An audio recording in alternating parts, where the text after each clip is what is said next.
రాముడు అమాయకుడు, సీతమ్మ అమాయకురాలు.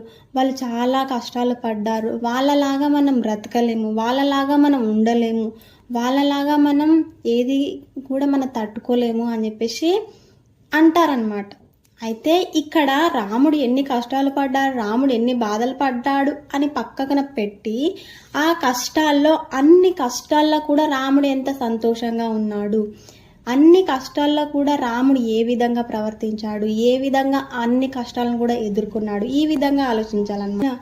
సినిమాల్లో రాముడిని ఏ విధంగా చూపిస్తారంటే రాముడు ఏదో కోల్పోయినట్టు, రాముని ముఖంలో నవ్వే ఉండదన్నమాట. రామునికి అసలు మాటలు కూడా, ఒక్క మాట కూడా, డైలాగ్ కూడా మంచిగా ఇవ్వరన్నమాట. అయితే రాముడు ఈ వాల్మీకి రామాయణంలో ఉన్న రాముడు ఆ విధంగా కాదనమాట. ఆయన స్పష్టంగా మాట్లాడగలుగుతాడనమాట, దృఢంగా చెప్తాడనమాట.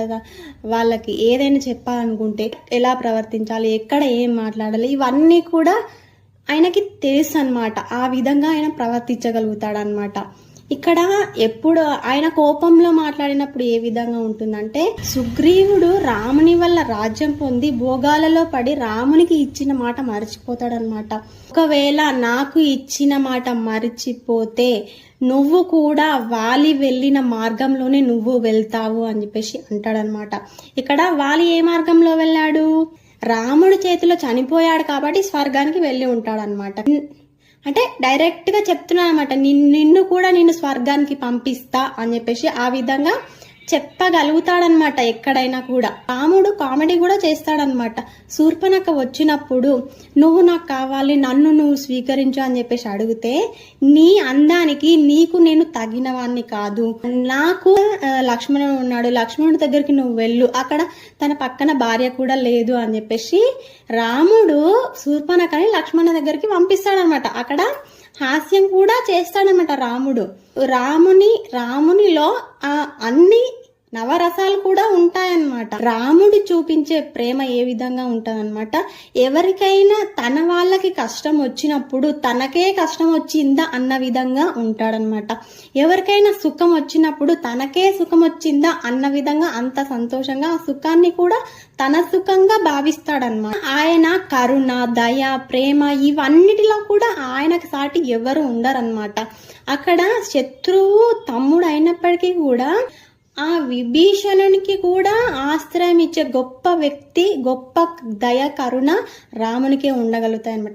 అంటే రాముడు అంటే కరుణ, దయ మాత్రమే అంటే కాదు. రాముడు అంటే ఆయన చూపించే పరాక్రమము ఎవ్వరు కూడా చూపించలేరనమాట. సినిమాల్లో హీరో క్యారెక్టర్ మాస్ గా చూపిస్తారనమాట. రాముడు ఆ మాస్ కంటే ఇంకా మాస్ అన్నమాట. రాముడు క్లాస్ కంటే ఇంకా క్లాస్ అన్నమాట. రెండు కూడా రామునిలో మనకి కనిపిస్తాయి అన్నమాట. మరి సీతమ్మ ఎలాంటిది అమాయకురాలు అంటే, సీతమ్మ రాముని కంటే మాస్ క్యారెక్టర్ అన్నమాట. ఏ విధంగా అంటే, రాముడు అడవికి వెళ్తా, నువ్వు ఇక్కడే ఉండు అంటే, నన్ను పురుష రూపంలో ఉన్న స్త్రీకి నాకు ఇచ్చి పెళ్లి చేశాడు మా నాన్న అని చెప్పేసి అక్కడ అంటుందన్నమాట. అంటే ఎక్కడ కూడా ఏ భార్య కూడా ఏ భర్తను అనలేని మాట సీతమ్మ అంటుందన్నమాట.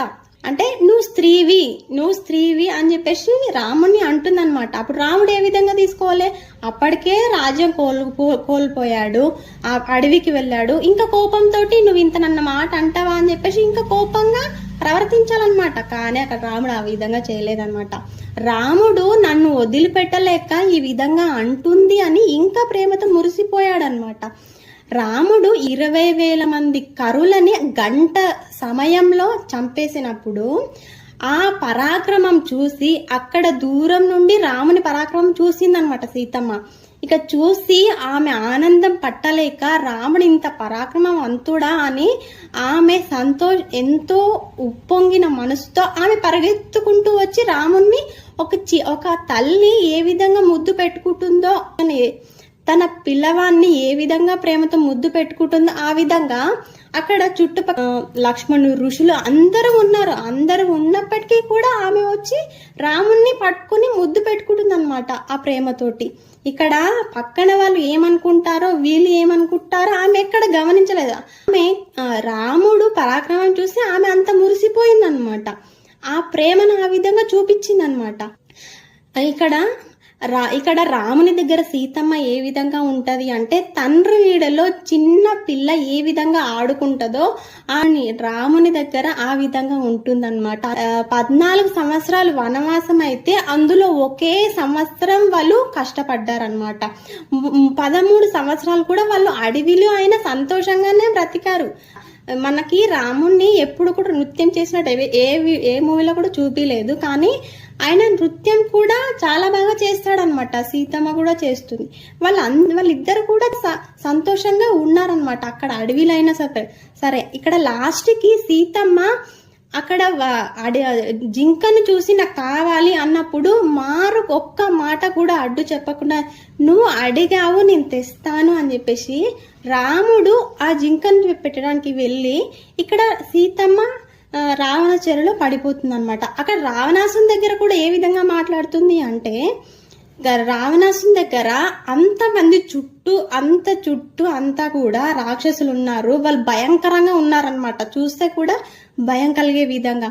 వాళ్ళందరి ముందు రావణాసుడు వచ్చి నన్ను స్వీకరించు, నిన్ను పట్టపు రాణిని చేస్తా అని చెప్పేసి అంటుంటే, నువ్వు నా పురుష సింహాలకు భయపడి ఒక కుక్కలాగా నన్ను తీసుకొని వచ్చావు అని చెప్పేసి అంతమంది ముంగల వాళ్ళ రాజ్యంలో, రావణాసుని రాజ్యంలో ఈ విధంగా నువ్వు కుక్కవి అని చెప్పేసి సీతమ్మ అంటుందన్నమాట. ఇక్కడ సీతమ్మ ధైర్యము సాహసాలు మనం చూడాలన్నమాట. ఈ విధంగా మాట్లాడుతుంది అనమాట. అంత ధైర్యంగా అంత యుద్ధం మొత్తం కూడా జరిగిపోయినప్పటికీ రాముడు ఎప్పుడు కూడా సీతమ్మని నీ వల్లనే నేను ఇన్ని కష్టాలు పడ్డాను, నువ్వు ఆ జింకను తెమ్మడం వల్లనే నాకు ఇంత బాధ వచ్చింది అని చెప్పేసి ఒక్క మాట కూడా అనలేదన్నమాట. ఇక్కడ సీతమ్మని ఎంత అపురూపంగా చూసుకున్నాడు రాముడు, అది గమనించాలన్నమాట. వాళ్ళిద్దరు ఎంత సంతోషంగా బ్రతికారు, ఇది గమనించాలన్నమాట. రామాయణంలో నవరసాలు ఏ విధంగా ఉంటాయో మన లైఫ్ లో కూడా అదే విధంగా ఉండాలన్నమాట. అలా ఉంటే మనం చాలా సంతోషంగా ఉండగలుగుతాం అన్నమాట.